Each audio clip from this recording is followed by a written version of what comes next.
ഇയാൾ ഒരു അസാസിനാണ്. തന്റെ കൈ ഒടിഞ്ഞതായി ഭാവിച്ച് അയാൾ അതിലൊരു കണ്ണൊളിപ്പിച്ചു വെച്ചു. ഈ ബിസിനസ്മാനെ കൊല്ലാനായി പോകുമ്പോൾ വേറെ ഒരു അസാസിൻ അയാളെ ദൂരെ നിന്നും സ്നൈപ്പർ ഉപയോഗിച്ച് കൊല്ലുന്നു. നമ്മുടെ നായകൻ അയാളുടെ പുറകെ പോയി ഷൂട്ട് ചെയ്യുന്നു. അയാൾ ഒരു കല്ലറയുടെ പുറകിൽ ഒളിക്കുന്നു. അപ്പോഴേക്കും പോലീസ് എത്തുന്നു, അയാളെ പിടിക്കുന്നു. നമ്മുടെ നായകൻ അവരെ ഫോളോ ചെയ്യുന്നു. പോലീസുകാരൻ വെച്ച് അയാൾ തന്റെ തള്ളവിരൽ ഡിസ്ലൊക്കേറ്റ് ചെയ്ത് വിലങ്ങഴിക്കുന്നു. പോലീസുകാരന്റെ ഗ്ലാസ് പൊട്ടിച്ച് മുൻപിലുള്ള പോലീസുകാരനെ കൊല്ലുന്നു. കാർ മറിയുന്നു. അസാസിൻ അതിൽ നിന്നും രക്ഷപ്പെടുന്നു. പോലീസുകാരന് പുറകെ വന്നയാൾ നോക്കുമ്പോൾ അതിൽ അസാസിൻ ഉണ്ടായിരുന്നില്ല. അവിടെ നിന്നും അയാളുടെ വിലങ്ങ് മാത്രം കിട്ടുന്നു. അയാൾ അസാസിനെ തേടി ഇറങ്ങുന്നു. ഒരു ടാക്സി ഡ്രൈവറിനെ അടിച്ച് ബോധം കെടുത്തി ടാക്സി എടുക്കുന്നു. അയാൾ ഒരു ടാക്സി ഡ്രൈവറായി മാറുന്നു. അസാസിൻ അയാളുടെ അതേ ടാക്സിയിൽ കയറുന്നു. എയർപോർട്ടിലേക്ക് പോകാൻ പറഞ്ഞ ടാക്സി വേറെ വഴിയിലേക്ക് തിരിഞ്ഞപ്പോൾ അയാൾക്ക് മനസ്സിലായി തന്നെ ട്രാപ്പ് ചെയ്തു.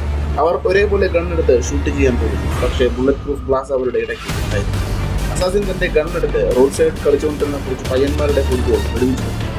ആ പയ്യന്മാരുടെ നേരെ ഗൺ പോയിന്റ് ചെയ്ത് വണ്ടിയെടുത്തില്ലെങ്കിൽ അവരെ കൊല്ലുമെന്ന് പറയുന്നു. അയാൾ വണ്ടിയെടുക്കുന്നു. പെട്ടെന്ന് അസാസിൻ സൈഡ് ഗ്ലാസ് പൊട്ടിച്ച് അയാളെ വെടിവെക്കുന്നു. പക്ഷേ കൊള്ളുന്നില്ല. അവസരം മുതലാക്കി അയാൾ മുൻപിൽ കണ്ട ബസിന്റെ സൈഡ് ചേർത്ത് കാർ എടുത്തു. അസാസിൻ കാറിനും ബസിനും ഇടയിലായി പോകും. അയാളുടെ സ്നൈപ്പർ ഗൺ റോഡിൽ വീണു പോകും.